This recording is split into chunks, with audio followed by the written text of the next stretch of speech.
आज मैं 5:15 बजे उठा, लेट हो गया था। सबसे पहले पानी पिया मैंने और पानी पीने के बाद मैं ग्रेटिट्यूड जर्नल लिखने के लिए बैठ गया।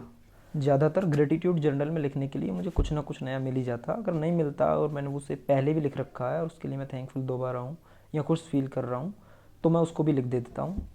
और उसके बाद मैंने अपनी डायरी रीड करी, उसमें पर्सनल मिशन स्टेटमेंट और अफर्मेशंस रीड करता हूँ मैं।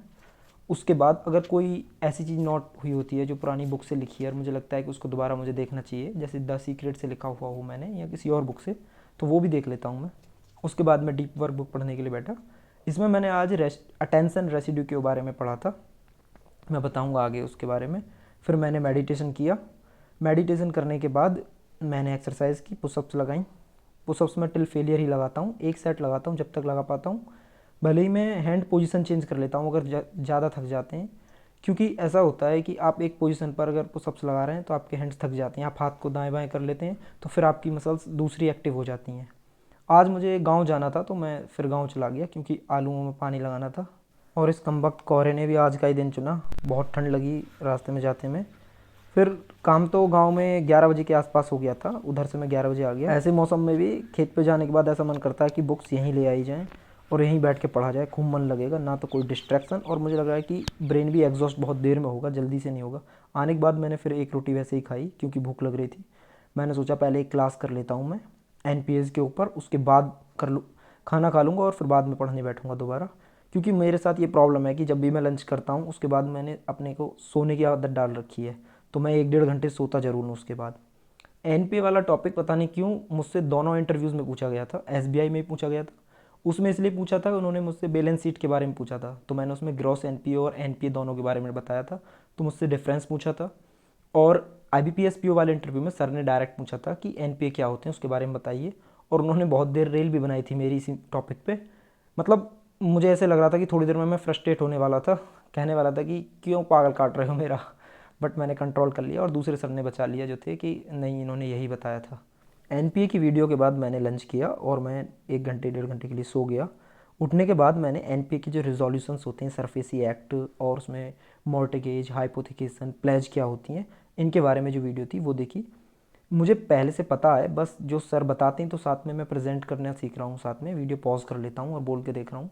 पहले से काफ़ी इंप्रूवमेंट भी आ रहा है बोलने में, कॉन्फिडेंस आता जा रहा है एक्चुअल में। और मुझे लगता है कि अफर्मेशन का फ़र्क ये तो पड़ता है कि आपको कॉन्फिडेंस तो आता चला जाता है। अब कल मेरा इंटरव्यू है, एक मॉक इंटरव्यू देना है मुझे, रात में 9 PM पर है। देखता हूँ कि क्या असर होता है, कॉन्फिडेंट तो आ रहा है, कितना बता पाता हूँ ये। कल मुझसे किसी ने पूछा था कि आप ब्रेक कैसे यूटिलाइज़ करते हो, जो पढ़ाई के बीच में 5-10 मिनट के ब्रेक्स लेते हो। मैं नेम तो भूल गया किसने पूछा था। देखो, डीप वर्क की बुक है, मैं इसको अच्छे से फॉलो करता हूँ अपने रूटीन में, क्योंकि ये इसने जब से मैंने फॉलो करना शुरू किया है इस बुक को, काफ़ी प्रोडक्टिविटी इंप्रूव की है मेरी। इसमें लिखा होता है कि अटेंशन रेशिड्यू, मतलब कि जब आप कोई टास्क अच्छे से कर रहे हैं कंसंट्रेशन के साथ में, और जब आप दूसरा टास्क उसके बीच में स्विच करते हैं तो उसका रेशिड्यू आपकी मेमोरी में रह जाता है। जैसे कि हम कई बार बहुत जल्दी जल्दी ब्लिंक करते हैं तो हमें सामने अपनी आंख बंद हो रही है उस समय पे भी दिख रहा होता है, उसी तरीके से।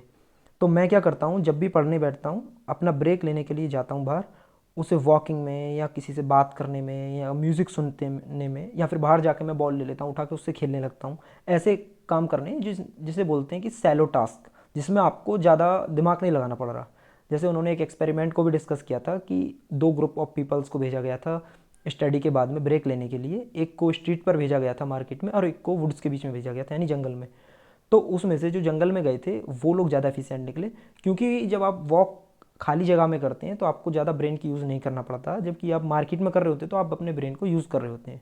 तो जो वुड वाला है वो सैलो टास्क है, तो वैसे ही आपने सैलो टास्क में यूज़ करना है उसको। वो तो ये भी कहते हैं कि आप बर्तन मांजने में यूज़ कर सकते हैं उसको, आप अपने बिस्तर को सही करने में, बुक सही करने में, ऐसा कोई टास्क कीजिए जिसमें आपको कुछ सोचना ना पड़े, आप सबकॉन्शियसली करते रहें वो। उसके बाद मैंने वैसे ही एक ब्रेक लिया, बाहर गया, थोड़ी देर मैंने क्रिकेट खेला, और क्रिकेट खेलने के बाद वापस आके मैं न्यूज़पेपर पढ़ने लगा।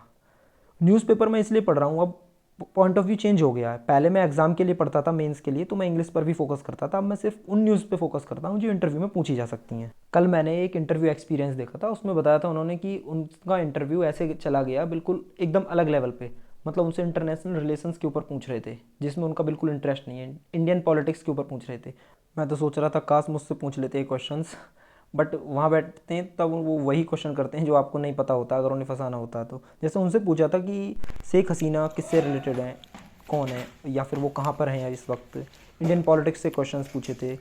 अगर किसी को भी इस टाइप के टॉपिक्स के बारे में जानना हो तो मैं रिकमेंड करूँगा कि आप प्रशांत धवन की स्टडी IQ की वीडियोस देखिए, वो इस टाइप के हर टॉपिक को कवर करते हैं जो आपसे पूछा जा सकता है। कल न्यूज़पेपर पढ़ा जैसे मैंने, तो उसमें पता चला कि डोनाल्ड ट्रंप, मैं समझता था डेमोक्रेटिक पार्टी से बिलोंग करते हैं, बट वो रिपब्लिकन। अगर वो ये पूछने लगे हैं कि अभी कौन है प्रेसिडेंट अमेरिका का, तो अभी ट्रंप ने पावर टेक ओवर नहीं की है, वो 20 जनवरी को करेंगे, लेंगे ओथ, तो अभी बिडेन ही बताना पड़ेगा। तो ऐसे क्वेश्चंस वो पूछ सकते हैं। Thank you for watching.